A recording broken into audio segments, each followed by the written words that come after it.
Which of the following subset of the space of all continuous function on R is linearly independent? तो यहाँ पर जो ये set दिए गए हैं इनके हमें डिपेंडेंसी बतानी है। तो आप यहाँ पर देखिए, अगर मैं इस सेट की बात करूं तो x जो है वो साइन x का या साइन x x का मल्टीपल नहीं होता है। ऐसे ही जो x है वो कोस का भी नहीं होता है, और साइन आपस में कोस का नहीं और कोस साइन का नहीं, यानी कि इनमें से आप देखिए कोई भी किसी का मल्टीपल नहीं है, तो अपने आप में इंडिपेंडेंट है ये। तो ये सेट आपका लीनियरली इंडिपेंडेंट।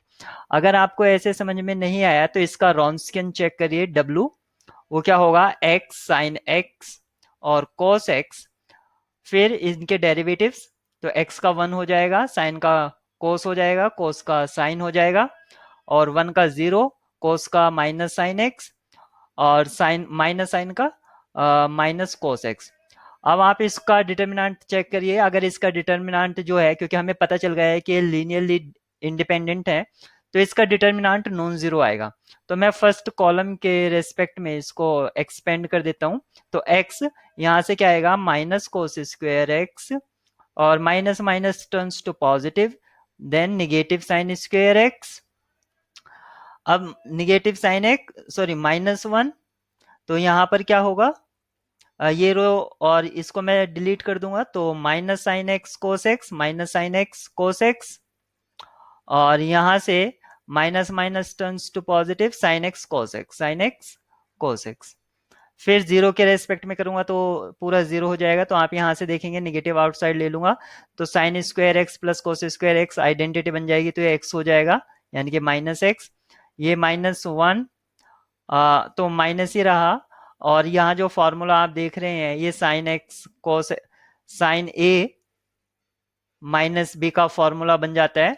तो ये जो फॉर्मूला हो जाएगा साइन एक्स माइनस एक्स।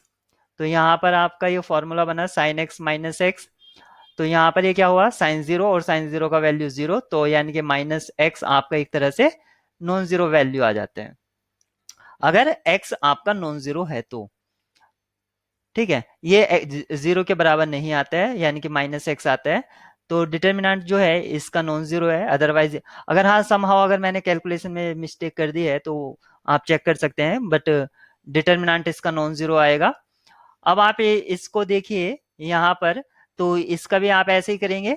इसका रॉन्स्कियन चेक कर लीजिए, अगर रॉन्स्कियन जीरो है तो आप डिपेंडेंट कह देंगे, नहीं है तो लीनियरली इंडिपेंडेंट कह देंगे।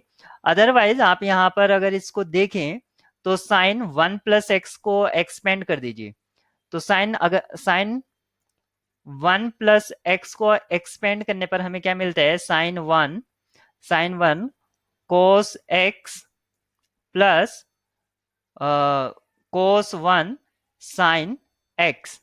तो इसको आप स्केलर मान लीजिए, यानी कि C1, और इसको आप V1 मान लीजिए, इसको आप C2, क्योंकि साइन वन का एक फिक्स वैल्यू होगा, ऐसे ही कोस वन का एक फिक्स वैल्यू होगा, तो इसको आप स्केलर मान लीजिए।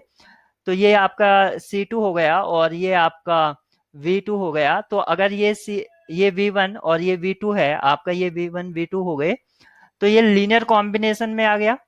तो यानी कि ये जो थर्ड वेक्टर था ये लीनियर कॉम्बिनेशन है अपने प्रीवियस टू का, यानी कि अदर टू का। तो ये क्या हो गया, ये सेट डिपेंडेंट हो जाता है आपका। अदरवाइज आप रॉन्स्कियन इस मेथड से भी आप चेक कर सकते हैं। अगर इसको देखें तो यहाँ पर cos 2x है, इसको जो आइडेंटिटी होता है उसको भी एक्सपेंड कर दीजिए। तो cos 2x का जो वैल्यू होता है वो होता है one minus sine square x. अब इसको आप लिख सकते हैं 1.1 माइनस वन और साइन स्क्वेयर एक्स। तो ये आपका एक वेक्टर हो गया, एक वेक्टर ये हो गया। तो जो वेक्टर थे साइन स्क्वेयर एक्स और वन, तो cos 2x को, यानी कि जो ये बीच वाला है, इसको हम लिख पा रहे हैं अदर टू के लीनियर कॉम्बिनेशन में। तो ये भी आपका डिपेंडेंट हो जाता है।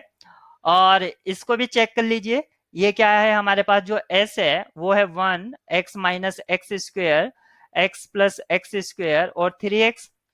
तो इसमें कितने वेक्टर हैं, एक दो तीन चार, चार वेक्टर हैं। तो यानी कि इसका जो थ्री ऑर्डर डेरिवेटिव होगा, यानी कि थर्ड ऑर्डर जो डेरिवेटिव होगा हायर, वो जीरो होगा, क्योंकि यहाँ पर मैक्सिमम पावर टू है।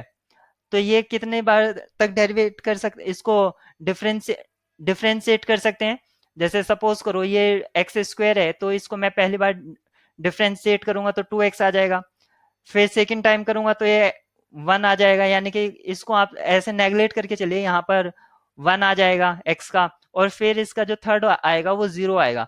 तो यानी कि जब हम इससे रॉन्स्कियन इसका रॉन्स्कियन लिखेंगे तो ऊपर का चाहे कुछ भी आए, लेकिन लास्ट का जो रो आएगा वो 0 0 0 इस तरह से आएगा, जो कि 4x4 मैट्रिक्स होगा।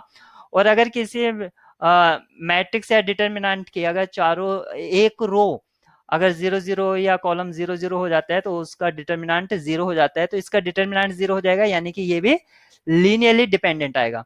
तो ये भी डिपेंडेंट है, बी वाला भी डिपेंडेंट है, फर्स्ट भी डिपेंडेंट है, इंडिपेंडेंट आपका ऑप्शन सी है।